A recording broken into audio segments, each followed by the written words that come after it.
Today is October 22nd. My mom's birthday is tomorrow.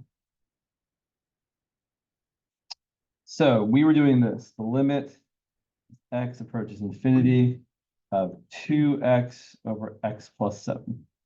And the typical kind of way we approach a limit to infinity like this is by dividing everything by the highest power of x in the denominator. It's a usual kind of technique. Thank you. Make sure the attendance form gets to you if you haven't already. And then after dividing everything by x, we simplify. So the 2x divided by x, I want to point out 2x divided by x, this is actually kind of the real reason I'm doing this problem is 2x divided by x is just 2, right? When you have a product of things divided by something else, you just divide one of the things by that. So 2 times x divided by x is really just 2 times x divided by x, which is 2 times 1. This is going to be the limit as x approaches infinity of 2 over 1 plus 7 over x. And then this term here, the 7 over x, does get smaller and smaller and smaller as x gets larger and larger and larger. So this limit would end up being 2 over 1 plus 0, which is equal to 2. And the reason I'm mentioning this specifically is because this problem is very, very similar to a much worse looking problem, I think, in Varn's homework, probably in everyone's homework. I think everyone probably had this, or at least many of you did. And I wrote it down here with you. Yeah, it's this one here where they tell you they want you to find the limit as s naught approaches infinity of v. I don't remember exactly. I think it's of v. Might be v something. And then they tell you that like v is equal to v max times s naught over s naught plus km, where s naught is the initial concentration. V max is the maximum velocity of something. I don't remember exactly all the words. And km is some constant. And it looks kind of terrible, but it's really not that terrible if we think of it in this sort of context. We want to notice that this thing here and this thing here are just constants as far as this limit is concerned. We're really just focused on letting s not approach infinity, or like here, letting x approach infinity. So we're kind of just imagining that s naught is our variable thing, and everything else kind of just sticks around. So when we do this, we're going to get the limit as s naught approaches infinity of v max times s naught over s naught plus km. And then I'm really just going to apply the same kind of thinking, where I'm going to divide, right? This is a rational function if we're thinking of s naught as our quote unquote x. So we're going to divide everything by the highest power of s naught that is in our denominator, which is just s naught to the first. So we're going to write this as the limit as s naught approaches infinity of the top, so v max times s naught divided by s naught over the bottom, each thing divided by s naught. So s naught divided by s naught plus km divided by s naught. And then we simplify just like we did up here. That's going to be the limit as s naught goes to infinity. This product, v max times s naught divided by s naught, is just going to be v max. And in the denominator, s naught divided by s naught is 1, and km divided by s naught is km divided by s naught. And then we remind ourselves that km is a constant. And when you have a constant like 5 or 500 or 5 million divided by something that's getting infinitely large, eventually that thing is going to get smaller and smaller and smaller. If you divide by a larger and larger and larger and larger and larger thing, eventually the denominator is going to win out if the numerator isn't changing. So this right here, this numerator divided by the denominator, that's eventually going to go to 0. And so then this limit ends up equaling v max divided by 1 plus 0, which is just v max. But that's how you do a problem like this. And really, it's not that much different than this. It just looks a lot more terrible because of all the words and names and letters. But it's really the same kind of idea. Questions about that? Okay. Yeah. So when you always divide by the one with the highest power and x with the highest power? No, that's an excellent question. And the answer is no. We divide by the highest power of x in the denominator. Okay. So for example, if you had something like this, the limit as x approaches infinity of 5x minus x cubed over 2x squared plus 1, dividing everything by x cubed is going to make this much harder to deal with. Dividing everything by x squared is the better, easier way to make this work. Let's see what happens. We divide everything by x squared. You can take this intermediate step of actually writing out dividing everything by x squared. Or if you feel comfortable, you can just simplify that without writing this part out. So if I simplify that, we're going to get the limit as x goes to infinity. 5x divided by x squared simplifies to 5 over x. X cubed minus x squared simplifies to x. 2x squared divided by x squared is just 2. And 1 over x squared just stays as 1 over x squared. So now here's what happens.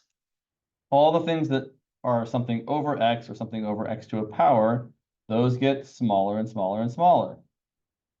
But the thing that's x to the first here, or x to a positive power, right, not in the denominator, is going to get larger and larger and larger, right? X is going to infinity. So here we have essentially 0 minus infinity divided by 2 plus 0. Or in other words, we have negative infinity divided by 2. And negative infinity divided by 2 is still negative infinity, right? Just because you take an infinite thing and divide it in half, it's still infinitely large. It's just negatively infinitely large. So that's what this would be. It's much harder to see this if you divide everything by x cubed, because then your numerator is like just a number and your denominator is 0, and it's hard to tell if that whole thing is kind of a positive or negative overall. Yeah, cool. There was something else. Oh yeah, couple more things. So in the same sort of vein, oh yeah, question. So because right here I have 0 minus infinity. So if I have 0 and I take away a really big number, I'm getting a really, really negative number. Right? It's like I'm subtracting infinity from nothing. Or if it was 2 minus infinity, or even if it was 1,000,000 minus infinity, it'd still be negative infinity.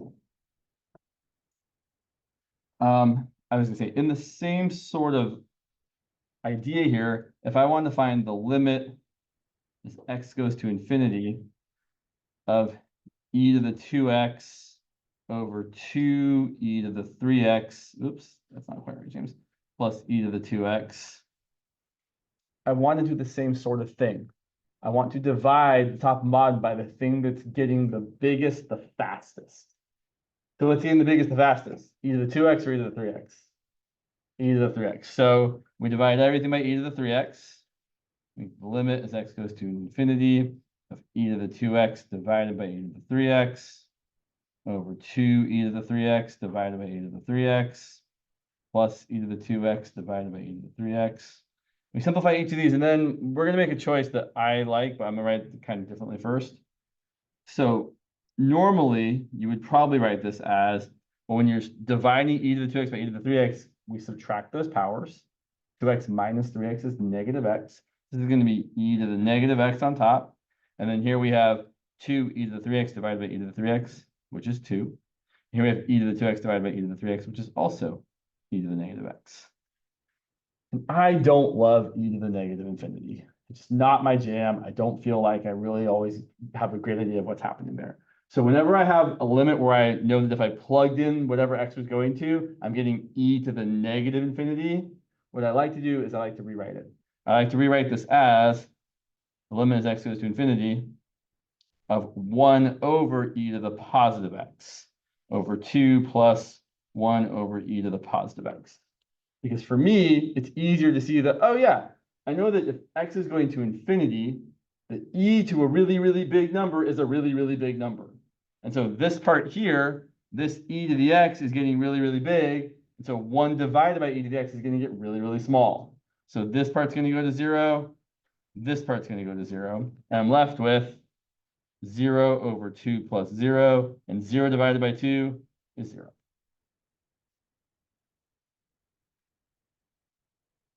And if we go in the other direction, meaning if we take the limit as x goes to negative infinity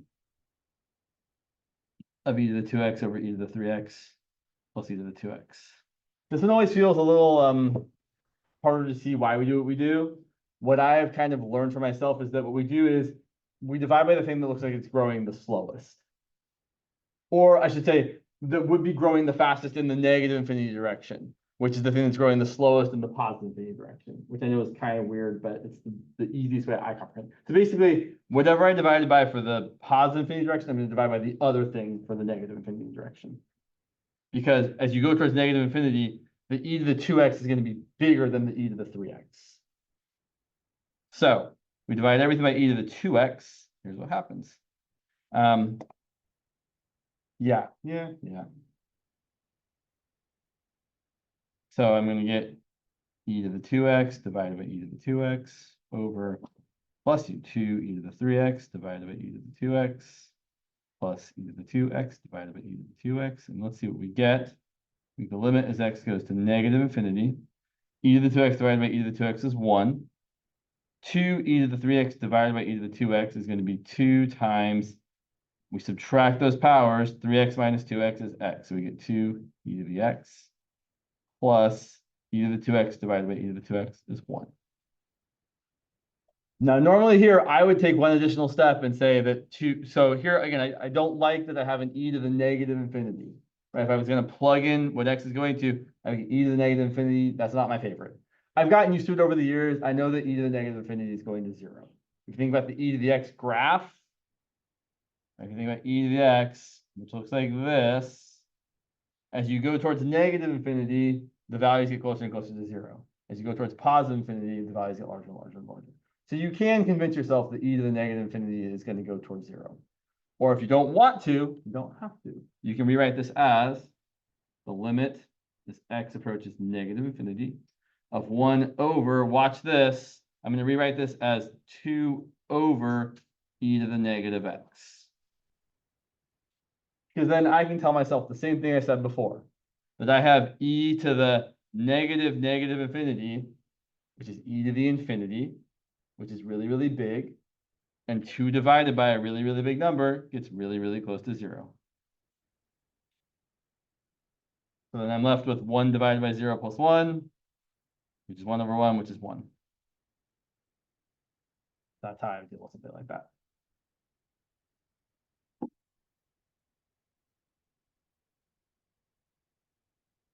And while I could talk about limits forever, there are other topics to talk about. So I'm going to move on to talk about continuity for a little bit. All right. So continuity.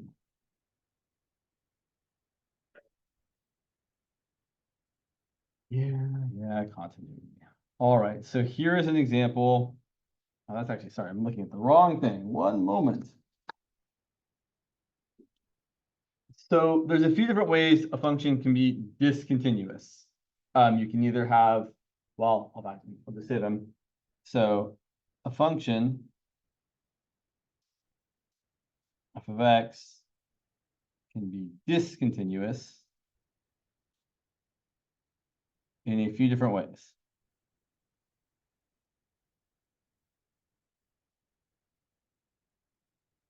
Couple examples here. And I'm just going to draw some pictures.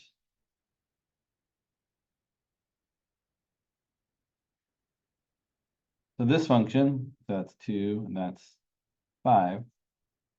Here, this function is just totally undefined at 2. So f of 2 is undefined.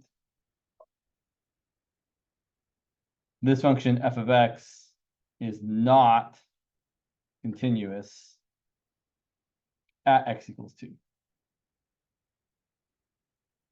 And I should actually point out some language things here. So when we say that the function is discontinuous, what we really are saying is there's at least one place where it's not continuous. This function is continuous almost everywhere, right? The way I've drawn it, it's nice and smooth, and like actually smooth is not important. It's nice, and I didn't have to lift up my pen off the paper except for this one little point here. So this function is actually continuous almost everywhere, and we're still going to call it discontinuous. Because for us to call a function continuous, it really should be continuous everywhere it's defined. Okay, so some more pictures. Here's another one that's also just undefined at 2. If we had a vertical asymptote, and a function is something like this.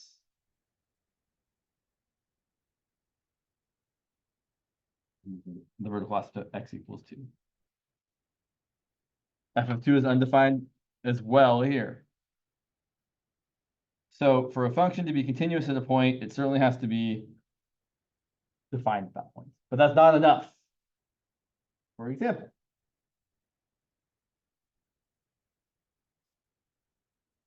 here's another function that has issues at 2.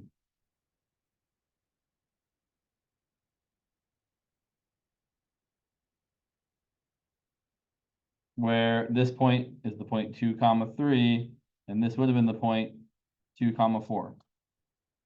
I will point out this function is defined at 2. Right, there's a closed circle when x is 2, and it's the point 2, 3. So f of 2 is equal to 3. So f is defined at 2. F of x is defined at x equal to 2. But we can look at this and just see, right? I mean, I think just from our very kind of innate idea of what it means to be continuous, you can look at it and be like, that doesn't seem like it's continuous. And the kind of, again, the way people often talk about continuity without a formal definition is we had to lift our pencil off the paper to draw it, right? I drew this, I got to this point here, and then I had to lift my pen off the paper to go up to there and draw the rest of it. Not continuous. From a definition perspective, this is not continuous at that point because the limit doesn't exist at x equals 2. The limit as x approaches 2 from the left-hand side of this function is equal to 3, right? As we're getting closer and closer to 2 from the left, the y value is getting closer and closer and closer to 3. And the limit as x approaches 2 from the right of this function is equal to something different. We're getting closer and closer to a y value of 4 as x approaches 2 from the right. And since those don't match, that means the overall limit doesn't exist. So the limit as x approaches 2 of f of x does not exist. That's another way to be. So one way to be discontinuous is the function just doesn't exist there. Another way to be discontinuous is that the limit doesn't exist there. And then even if they both exist, still might not be continuous because you might have something that looks like this.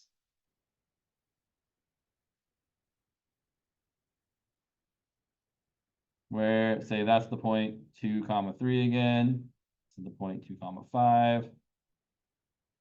And here you can see you've almost got everything. You've got that the limit as x approaches 2 of f of x is equal to 3 because the left-hand limit and the right-hand limit are the same value. I should have probably started with what f of 2 was, though, because we usually start with the function existing before we talk about the limit. So I just said actually first, f of 2 exists is equal to 5. 2, the limit as x approaches 2 of f of x exists is equal to 3, and that's because the left-hand limit, or the limit as x approaches 2 from the left of f of x, is equal to 3, and so is the limit as x approaches 2 from the right. But the limit value and the function value aren't the same. Obviously, right? Limit value is 3, the function value is 5, those are not the same number. And we can see again, this looks not continuous, right? If that was filled in right there, it would look great, but it isn't. So thirdly, we really need the limit value and the function value to equal each other for the function to be continuous. So things on screen here. What we say is that for f of x to be continuous at x equal to a, we need the following 3 things. 1, f of a exists. 2, the limit as x approaches a exists. I should say the limit as x approaches a of f of x exists. Usually this part requires showing the left-hand limit and the right-hand limit are the same. So the limit as x approaches a from the left of f of x equals the limit as x approaches a from the right of f of x. And thirdly, they have to be the same as each other. the limit as x approaches a of f of x has to equal f of a.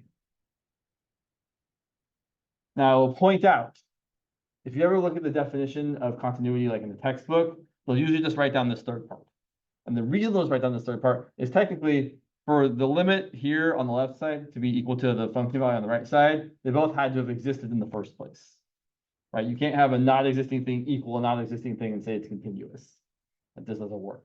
So staying this last part implies these first two parts, but from a kind of a actually doing it perspective, it's much easier just to go through this list and say, let's make sure it exists, let's make sure the limit exists, and let's make sure they're equal to each other. But in case you ever look at the textbook, you will probably only see this last part as the definition of continuity at a point. All right. Questions about that before we do some examples?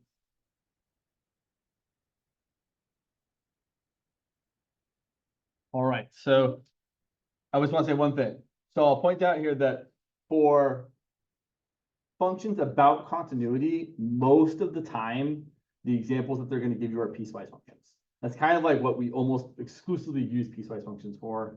Maybe not exclusively, but a lot of what we use piecewise functions for is to ask you, is this function continuous at a particular point? Sorry, you just want to see that still? Yeah. Cool. All right, cool. Okay, it's not going away too far. So,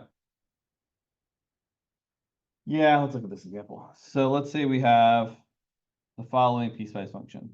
F of x is equal to x squared plus 1 when x is less than or equal to 0. Sure. Cosine of x when x is bigger than 0 and less than pi. And e to the x when x is bigger than or equal to pi. And there's two kind of ways of phrasing a question like this. I'm going to phrase it the more annoying way so you guys can kind of see what that's look like. So here's the way a person would phrase this question if they were trying to make it as difficult as possible. Where is this function continuous?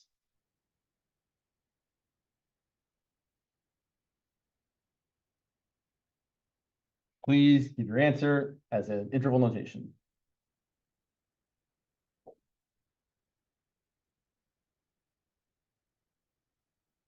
Okay, so before we get started here, we need to think about each of the pieces of this piecewise function.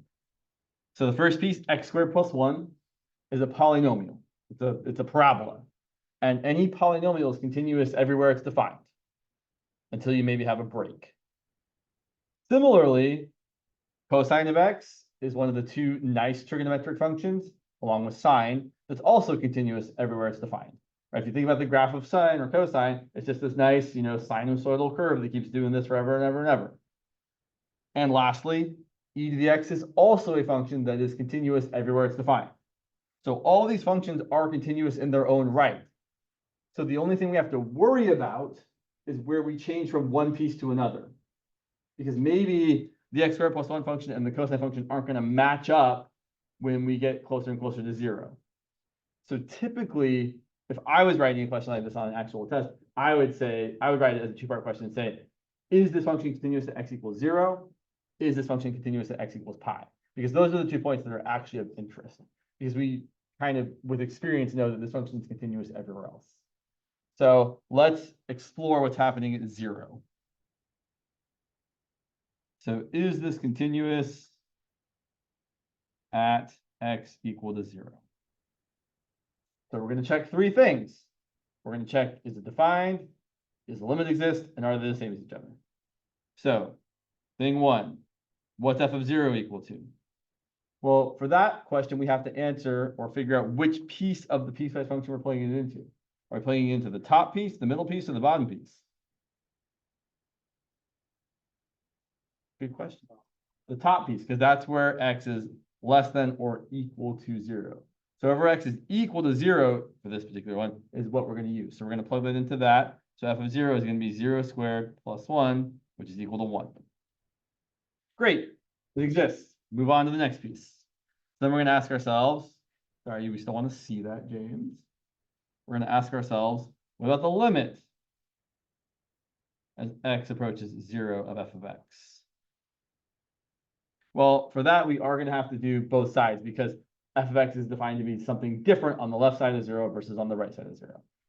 One of these sides, the answer should be automatically easy almost all the time because one of these sides is already the piece we used. So I'll point out that in this case, on the left side of 0, it's the same part of the piecewise function. So we know that the limit as x approaches 0 from the left side of f of x is the limit as x approaches 0 from the left side using the function piece x squared plus 1. Because that's what f of x is defined to be when x is on the left side of 0. And then we just evaluate the limit in the usual way, hopefully just by plugging it in and getting a number, which is what we're going to do here. We're just going to get 0 squared plus 1, which is 1. And then we need to do the limit from the other side of 0. So we're going to take the limit as x approaches 0 from the right of x. So we want to use the piece of the piecewise function that is defined on just the larger than 0 side, the bigger than 0 side, the right side of 0, meaning we want to use the cosine of x piece because that's where x is defined to be just greater than 0. Not over here, right? I know that's bigger than 0 as well. We want to be just next to 0, not like far away from it. So this is going to be the limit as x approaches 0 from the right of cosine of x. Again, we're just going to plug it in. We're going to get cosine of 0. And what's cosine of 0?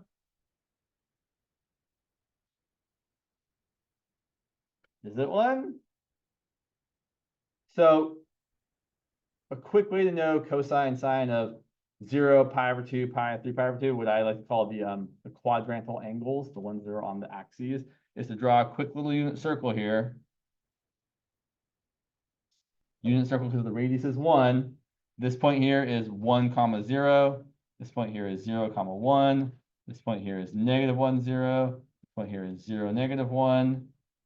This angle here is 0 radians, pi over 2 radians, pi radians, 3 pi over 2 radians, and this is also 2 pi. Cosine is the x-coordinate, sine is the y-coordinate, so cosine of 0 radians should be the x-coordinate there, which is 1. Great, they're the same. That means the limit exists. So the limit as x approaches 0 of f of x does equal 1. And for whatever reason, people love to stop here. It's not enough. You have to then say the limit value and the function value are the same. So usually I write something like f of x is continuous at x equal to 1 since at x equal to where? At x equal to 0, right? We're looking for continuity at x equal to 0. The y value is 1. The x value is 0. Since the function value f of 0 is equal to the limit value as x approaches 0. So that shows the function is continuous at 0. Great. Now we do the same thing. Oh, sorry, there's a question over here. Apologies. Sorry, so if I don't see your question, it's been there. You're welcome to just unmute yourself and start yelling at me and I might have my volume down. Sorry. Go ahead. I had a question. So so the question would just ask like continuous at x equals 0, or would we have to figure it out ourselves? Well, no, so that's the thing. Is like I could definitely, I've seen people ask this question as just where is this function continuous? And so what we first did was talk about how each of these pieces are continuous in their own right. So the only places that are cause for concern are where we switch from one piece to the next. So x equals 0, we're switching from x squared plus 1 to cosine. And then x equals pi, we're switching from cosine to e to the x. And then if you have time, could you just please explain the unit circle part again with x is the limit to 0 Well, plus? so the way this unit circle thing is working here is that so any point on the unit circle, if you go an angle of theta from the positive x-axis, let me zoom in there so y'all can see that a little bit better. So if you go an angle of theta from the positive x-axis, the point on the unit circle, the x-coordinate is cosine of that angle, the y-coordinate is sine of that angle. So usually when I'm trying to figure out like what I think of as like my typical angle choices, yes, there are other angle choices like pi over 6, pi over 4, pi over 3, but often you'll see ones like 0, pi over 2, pi over 3, pi over 2. These ones are easy to just kind of write the points on the unit circle to see what's what. So I knew that, since my angle was 0, cosine of 0 was going to be equal to +1 because that's the x coordinate of the angle 0.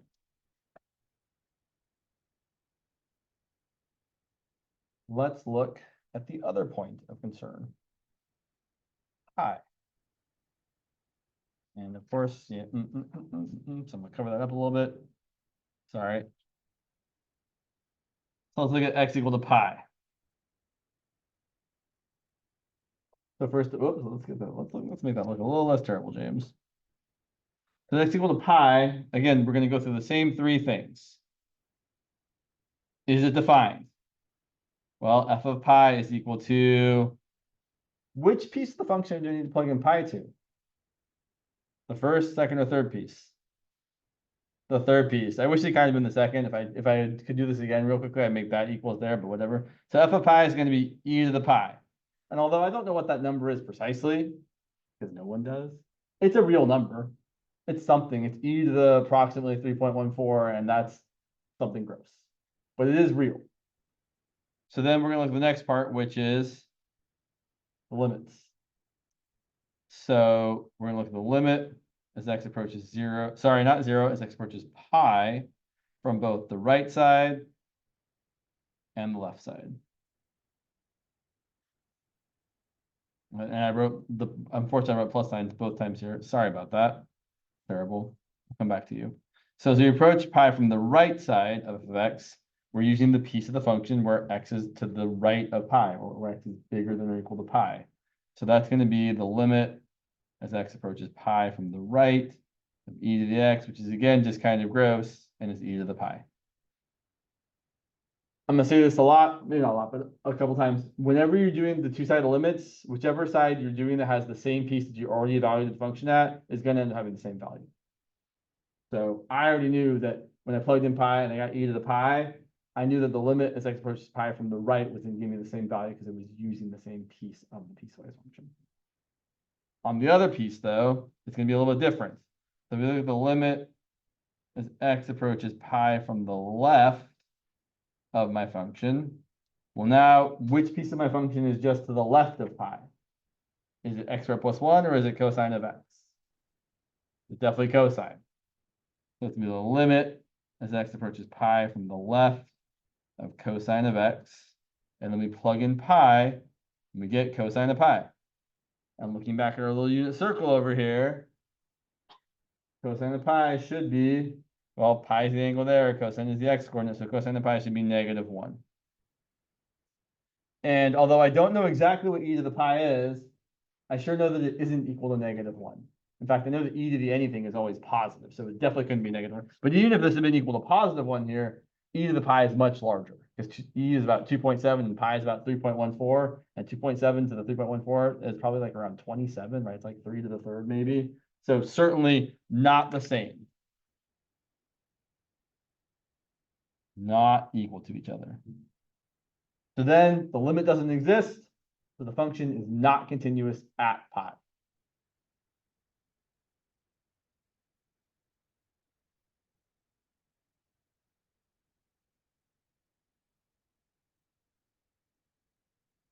My pi looks really not great there.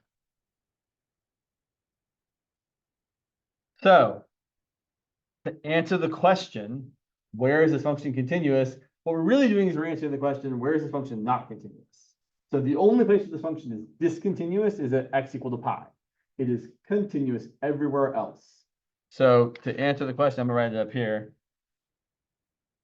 F of x is continuous on the interval from -infinity to everything except for pi, union everything except for pi, all the way to infinity.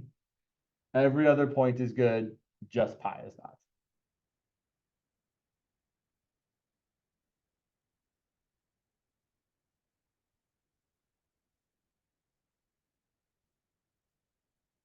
And then we might as well, let's graph it.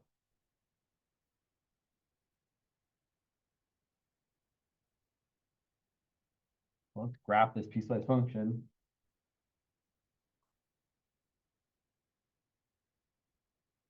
Whoops, you can't quite see all that. Let me write it again over here. So our function is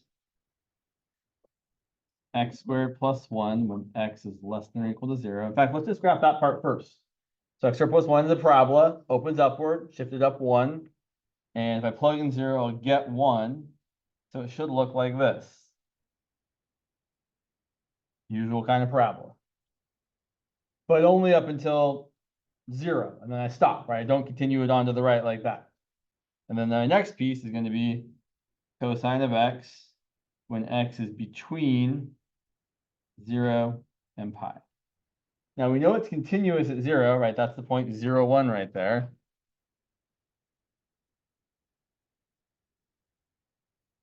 And then cosine does the usual cosine thing, right? Like that. So we're going to go over to, well, we're going over to pi. I know that cosine of pi is -1. Cosine of pi over 2 is 0, so it's going to do something kind of like this.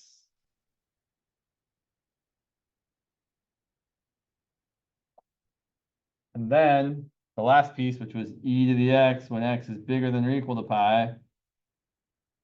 It's probably a little off the chart here, to be honest. Like this will not be to scale exactly, but e to the pi would be way up here. And then it would look like I have my e to the x graph just continuing on and on and on and on like that. So there's my piecewise function, which is continuous almost everywhere. But being discontinuous in one place is enough to say that it is discontinuous. Yeah. So typically when I graph a piecewise function, I usually start on the left. But there's no reason to start on the left other than that's just what I've always done. You can totally start on the right and that would be totally fine. I usually, when I'm graphing, think of graphing from left to right, just because, I don't know, that's how, like, literally, when I'm, like, because it's how I write words, right? When I'm writing words, I write from left to right. So I typically graph from left to right as well. All right. We should do another continuity example. Yes, we should. Other questions about this before we do another one? Yeah, okay. All right, let's look at another example. This is going to be, sure, a little different. It might not be quite as terrible. Let's say we have the following. Sure. Our function g of x is equal to, sure, I like that. Yeah. Absolute value x minus 3 over x minus 3 when x is not equal to 3 and 5 when x is equal to 3. So here's the question. Where is this function continuous? Ugh. So this is kind of a piece, well, I mean, it already is a piecewise function. With the absolute value is kind of its own piecewise function in disguise. So let's kind of just think about this top piece for a second here. And we're going to graph this one before we actually talk about continuity. So we're going to graph this first. All right. I want everybody in their head silently pick a number bigger than 3. A nice integer. Don't pick pi. Pick a number bigger than 3 that's a nice integer. Okay. Take your number and subtract 3, and then take the opposite value of that. And then take your number and subtract 3 and divide them.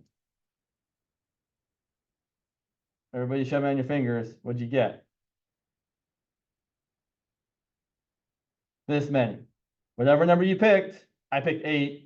8 minus 3 is 5. Absolute value of 5 is 5. Divided by 8 minus 3 is 5. And 5 divided by 5 is 1. And if you pick something else, you're still going to get 1 because the top and the bottom are going to be the same. Okay, now unfortunately, this next question you can't answer with the fingers because you can't, I guess you can do like a negative. But if you pick a number less than 3, like 2, or 0, or -5, and do the same process, the top would be the positive number, the bottom would be the negative number. So you'd have a positive number over the corresponding negative number, and a number divided by its own negative is going to be -1. 5 divided by -5 is -1. 8 divided by -8 is -1. So I'm saying here is that this function, this really is equal to +1 when x is bigger than 3, and -1 when x is smaller than 3. No matter what numbers you pick. So if we're going to graph this thing, 3 is where we definitely have some problems.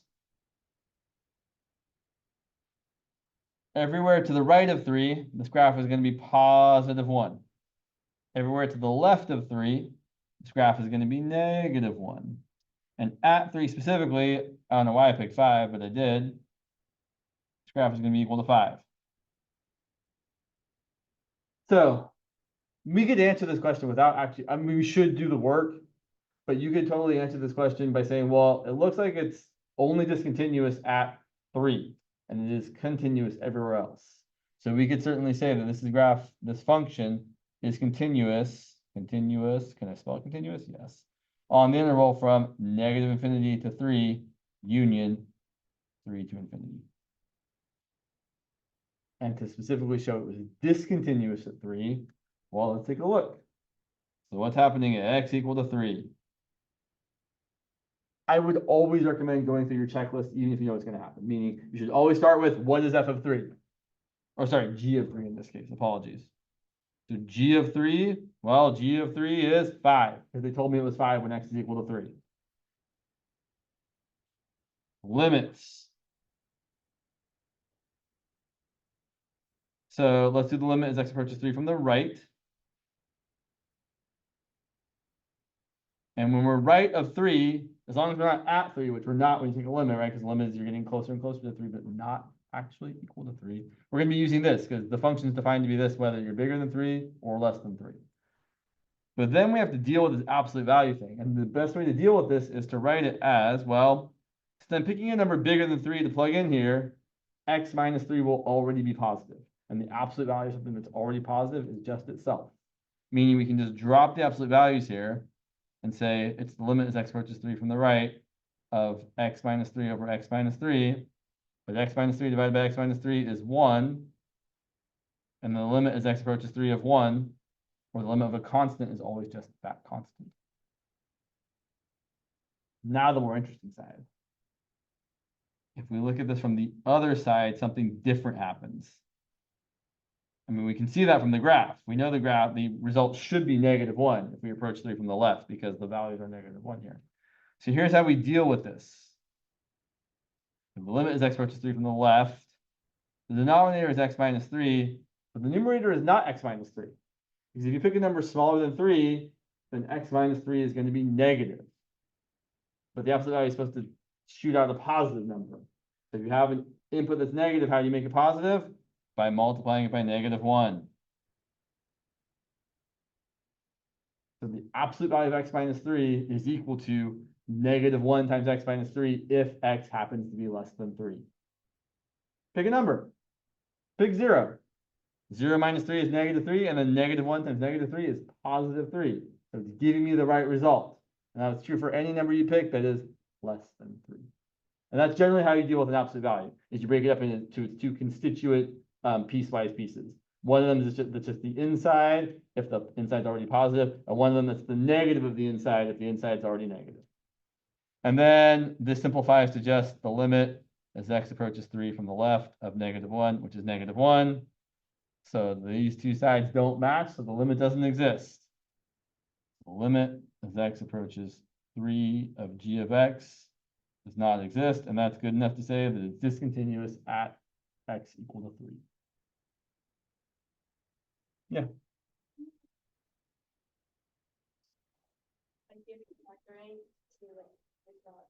So, yeah, an absolute value is an unfortunate function because there's a couple ways to define it, but it's because the absolute value of x isn't just equal to x, right? So if I have an absolute value of x, it's really equal to, there's a couple ways you can write this. You could say it's the square root of x squared, which is not the same as x, or you could define it piecewise as x if x is already positive, and negative x if x is already negative. But yeah, they don't just cancel, because, for example, if you have the absolute value of x divided by x, it depends on what x is, right? This is just equal to x over x if x is already greater than, not equal to, if x is greater than 0. Again, right, pick a positive number, pick 3. The absolute value of 3 divided by 3 is 3 divided by 3, which is 1. The absolute value of 17 divided by 17 is 17 divided by 17, which is 1. But if x is negative, you're not going to get the same result. They're not just going to cancel in the same way. You get negative x divided by x if x happens to be negative. Because if x is, say, -5, you want to end up getting -5 over -5, which is 5 over -5, which is -1. So the problem is it depends on what the value of x is, so we can't just cancel them, unfortunately. Yeah, it's kind of annoying. Other questions?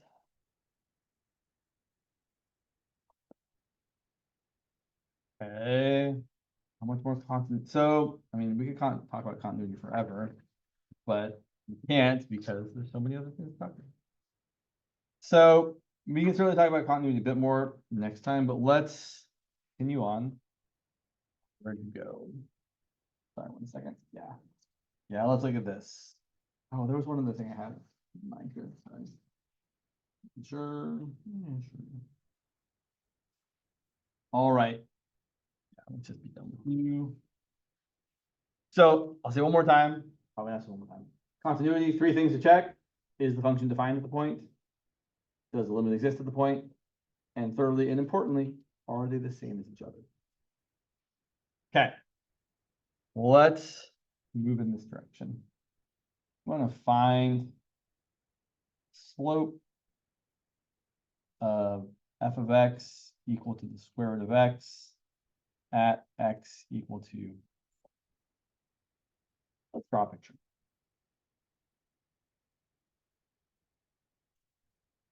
Here's a decent approximation of a square root function.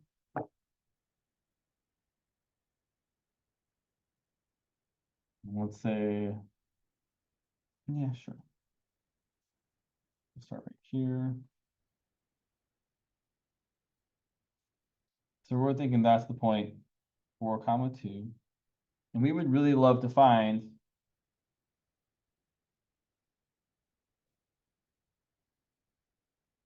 slope of this tangent line. But we don't have enough points. Right? Usually to find the slope of a line, you need 2 points. What we're going to do is we're going to look at the slope of a secant line. So we're going to pick some other point on this graph, find the slope between those 2 points. And actually, let's start with a real number. So the next kind of nice is, oh yeah, question.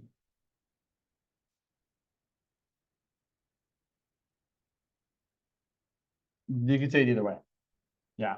You could definitely say find the slope of the tangent line to f of x at x equal to 4. You could just say find the slope of f of x at x equal to 4. Either way would be appropriate. And we require the same. So what we're going to do is we're going to pick another point, and for now I'm going to start with the point 9, 3. Say, okay, I want to find the slope of the line between these 2 points, which is called the secant line. Which I kind of messed up at the end here. Oh well. Let's zoom in a little bit. Sorry, I feel like my graphs sometimes gets a little bit too tiny. So the slope of this secant line, well, it's the difference in the y's over the difference in the x's, whichever way you want to write it, which is going to end up equaling 3 minus 2 over 9 minus 4, which looks like it's about 1/5. And that's an okay approximation. But I would like to pick a point that's closer so the approximation gets better. So I'm going to pick another point. I'm not going to keep drawing the picture because if I keep drawing the picture, it's going to look like a hot mess. I'm going to pick a point right here, and I'm going to call it the following. Since I want to keep doing this over and over again, what I'm going to say, let's say that this distance here is h. And this value here is 4. And whatever this x-coordinate here is 4 plus h. Then this y value here, that's going to be, well, the x-coordinate is 4 plus h, and the y-coordinate is the square root of 4 plus h. And I want to find the slope between those 2 points.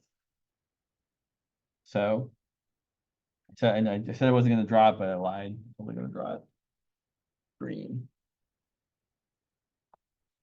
What rulers are for? Cool. So now we're going to find the slope of this new secant line. And again, same idea. It's the difference in the y values divided by the difference in the x values. And I'm going to think of this as f of 4 plus h minus f of 4, difference in the y's, divided by 4 plus h minus 4, difference in the x's. Let's calculate it. So f of 4 plus h is the square root of 4 plus h. F of 4 is 2, square root of 4, divided by 4 plus h minus 4, which is just h. And I would really like to simplify this, because what we're going to do, which hopefully isn't too surprising, is we're going to take the limit as h approaches 0. We're going to let this point get closer and closer to that point, so that the secant lines get closer and closer and closer to having the same slope as the tangent line. The whole idea here really is we're going to move that in further and further and further and further. So the thing that I just said happens. I could say it again, but it's literally the same words again. So we're going to simplify this. We're going to say, well, look, I'm going to multiply by the conjugate. It's going to be the square root of 4 plus h minus 2 over h times the square root of 4 plus h plus 2 over the same thing.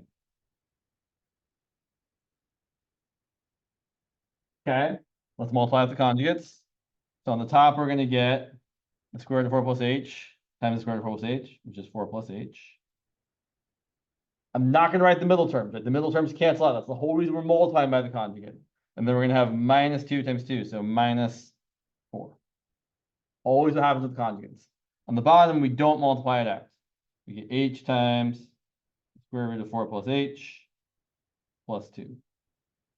Simplify a little bit. 4 plus h minus 4 is just h divided by h times the square root of 4 plus h plus 2.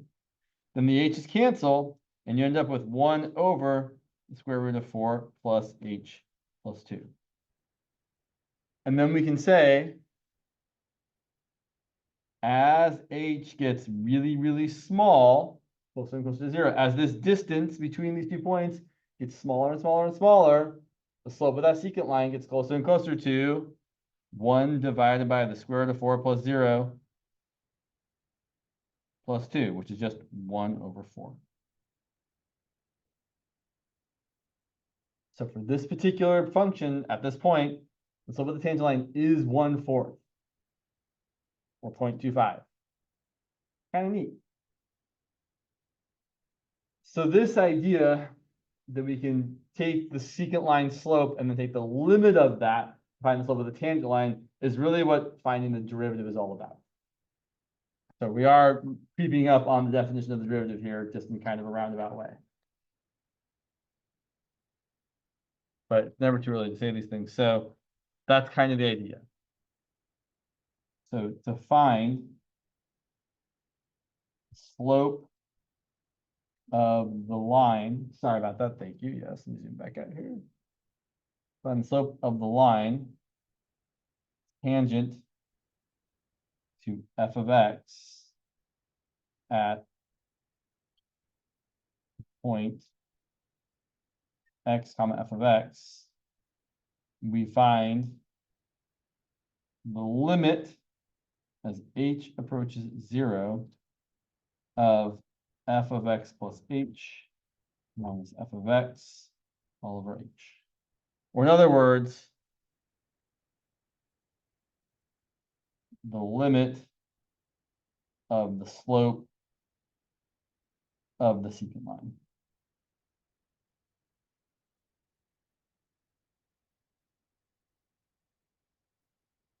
And that's why we spent some time practicing limits of the 0 over 0 type. Because really why we care about that so much is because most of these limit definition of the derivative kind of things are going to occur with a 0 over 0 type of limit. And so to be able to find the slope of the tangent line at a particular point, you have to be able to evaluate these limits that have a 0 over 0 in them usually. So let's look at another example.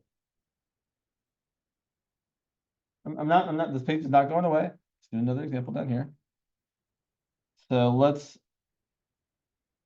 find the slope of the line tangent to the function f of x equal to x squared at x equal to 3 and x equal to 5. Okay, here's what I don't want to do. I don't want to do more work than I have to. I don't want to do, so I'm going to write something down, but don't write it down. Because I don't want to do this. I don't want to do both the limit as h approaches 0 of f of 3 plus h minus f of 3 all over h, and the limit as h approaches 0 of f of 5 plus h minus f of 5 all over h. We could do both of those, but we'd be doing more work than we really needed to. Because what we can do instead is just use x instead of 3 or 5. And then after we've done all the work using x, then we can plug in the 3 or the 5 to find the slope at that particular point. Let's do that instead. So instead, we're going to do the following. We're going to find the limit as h approaches 0 of just f of x plus h minus f of x all over h, where our function is x squared. So here's what that's going to look like. The limit is h approaches 0. F of x plus h, well, our function is f of x equal to x squared.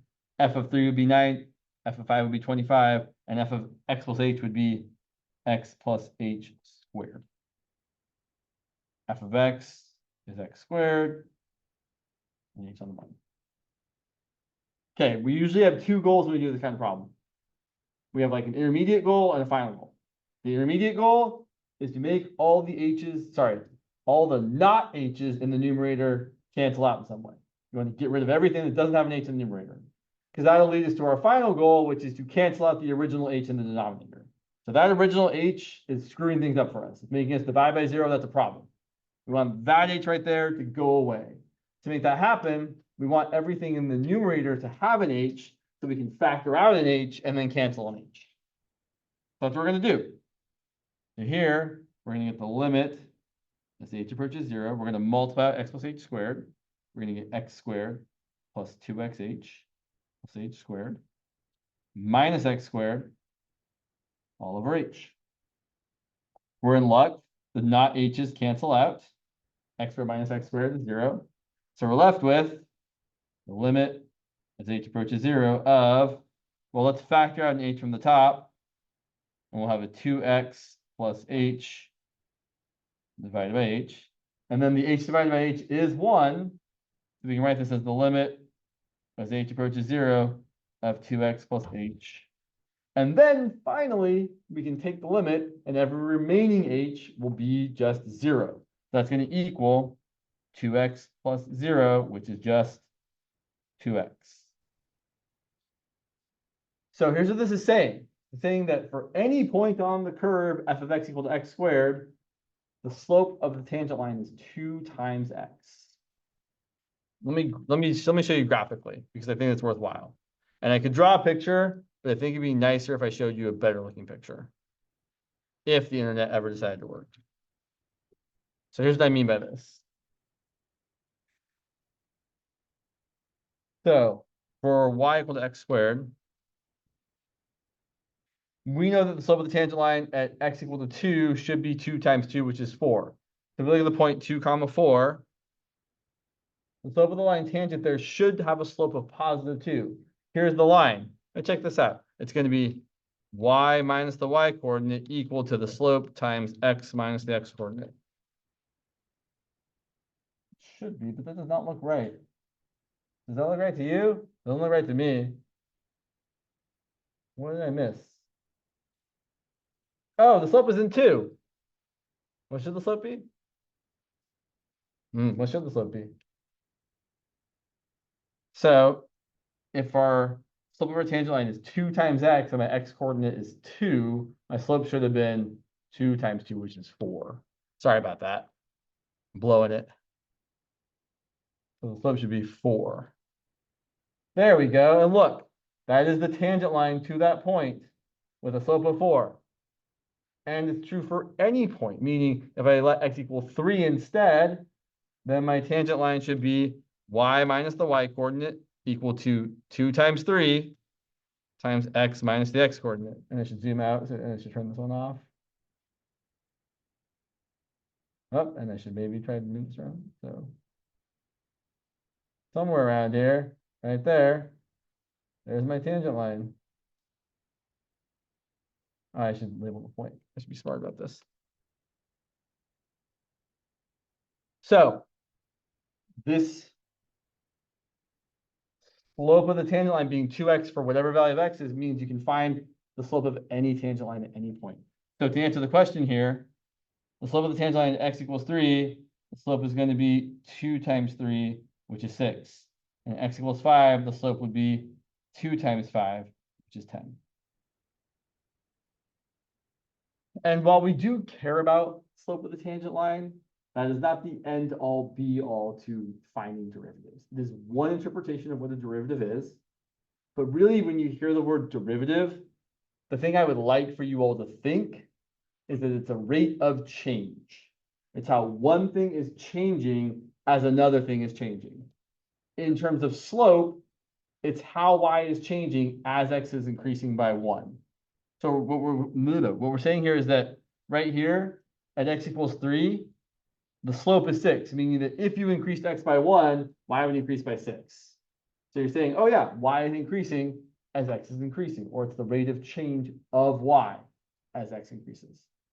And the reason I'm harping on this rate of change thing is because this class especially really talks about rate of change of various biological examples and also other things. But like, they're like, oh yeah, as time is going on, this population is increasing at a rate of this many million cells per whatever. And then your job is to kind of use that information to know that it's a rate of change, it's a derivative, and do some other stuff. So really, really, really, derivatives are rates of change. All right, let's write that down. So derivatives are rates of change. Specifically, how one thing is changing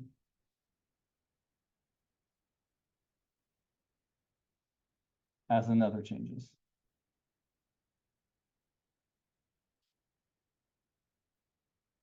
Sorry.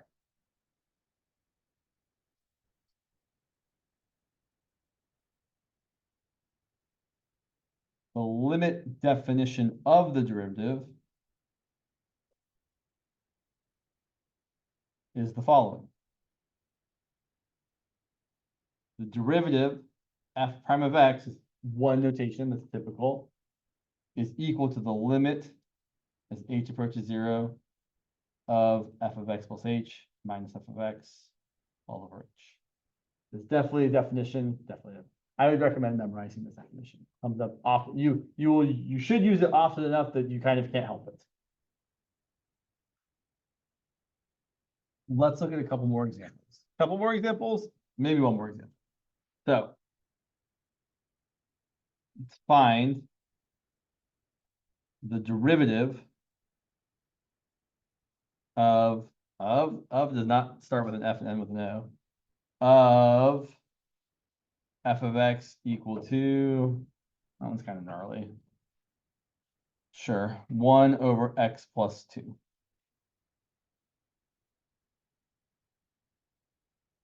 So we have to walk before we can run. We're going to be painfully using the limit definition to find derivatives until we're told we get to use the nicer, easier power rule, product rule, quotient rule, chain rule. But until then, we have to kind of understand why this is working the way it's working. So let's do this one. Do I have enough room? Yeah, I have enough room. So we're going to start with the derivative f prime of x is equal to the limit as h approaches 0. I actually just like to write out the definition when I'm starting. I find it helpful. So its limit is h approaches 0 of f of x plus h minus f of x all over h. And if it's extra helpful, over on the side here, I say, okay, here's f of x, and then I know that f of x plus h is 1 over x plus h plus 2. Just replacing the x with whatever is inside the parentheses there. All right, this one's going to get a little messy. And we'll also point out that when you're doing these limit definitions, you do need to write the limit as h approaches 0 in every step until you get to the very end. So we're going to have f of x plus h, which is 1 over x plus h plus 2, minus f of x, which is 1 over x plus 2, all divided by h. Oh, that was terrible. We got to subtract fractions. We need the common denominator. And unfortunately, the common denominator is x plus h plus 2 times x plus 2. There is nothing easier here. So we're going to say that this is equal to the limit as h approaches 0. We're going to multiply this one by x plus 2 over x plus 2. So you're going to have x plus 2 over x plus 2 times 1 over x plus h plus 2 minus 1 over x minus 2 times x plus h plus 2 over x plus h plus 2. Okay, now here's where we're going to try and make our lives a little less terrible. Instead of dividing all of this by h, what can I be multiplying it by instead?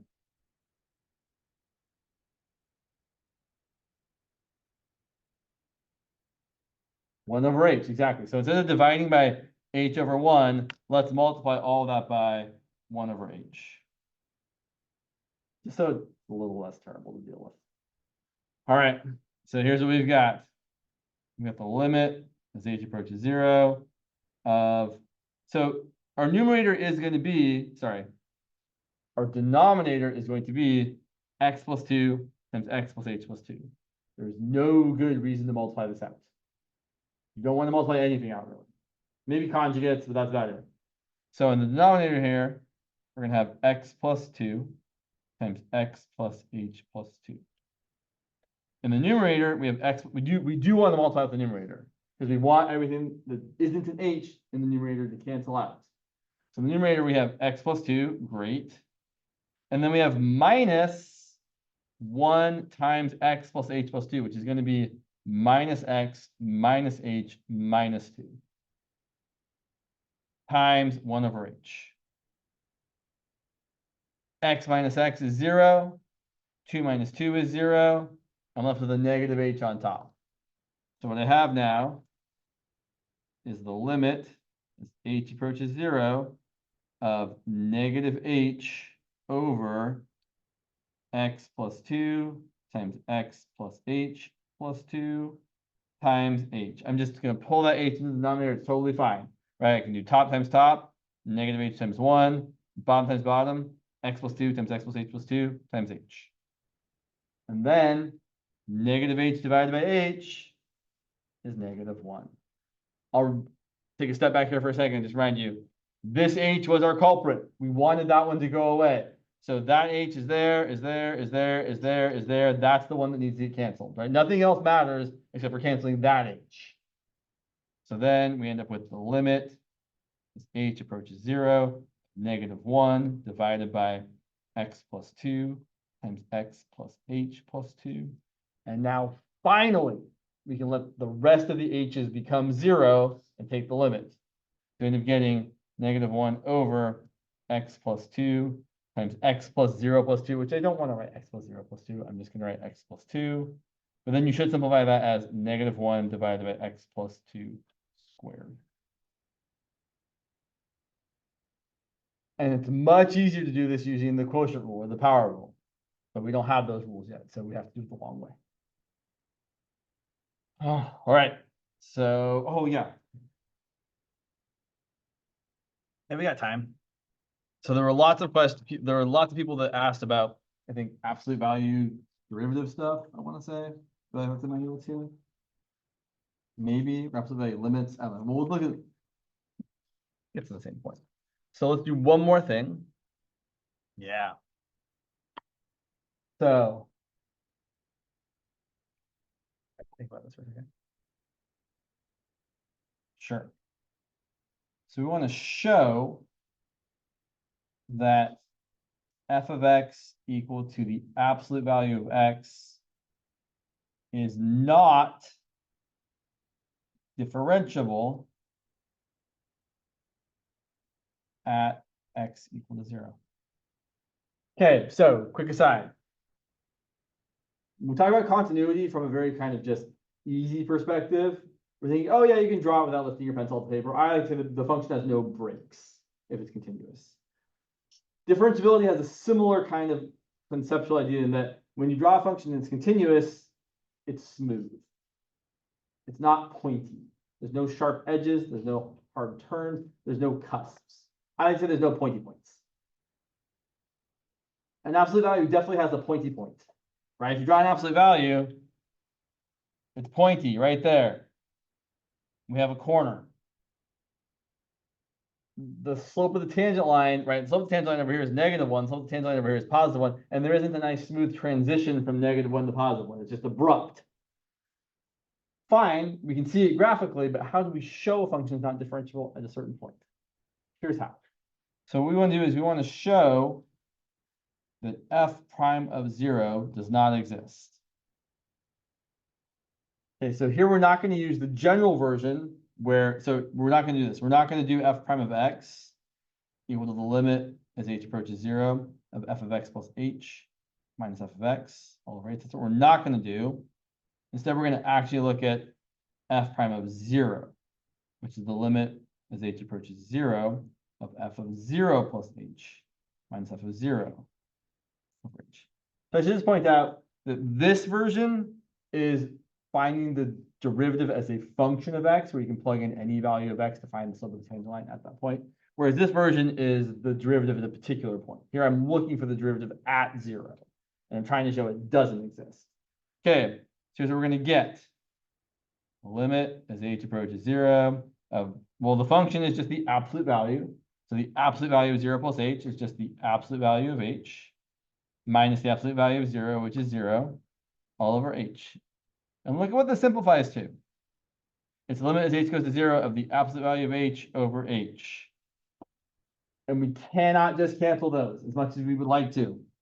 Here's where we have to look at the limit from both sides, because on one side, one thing's happening, on the other side, nothing's happening. So we're going to do two things. We're going to look at this as, one, what if h is greater than 0? So if h is greater than 0, then we're going to have the limit as h approaches 0 from the right of the absolute value of h over h. But if h is positive, right, bigger than 0, then the absolute value of h is just going to be whatever h is. It's already positive. You can just think of dropping the absolute value. So this is going to be the limit as h approaches 0 from the right of just h over h. H over h is 1. The limit as h goes to 0 of 1 is just whatever the constant is. Shouldn't be surprising from our graph, right? The derivative on the right-hand side looks like it's got a slope of +1. So no surprises here.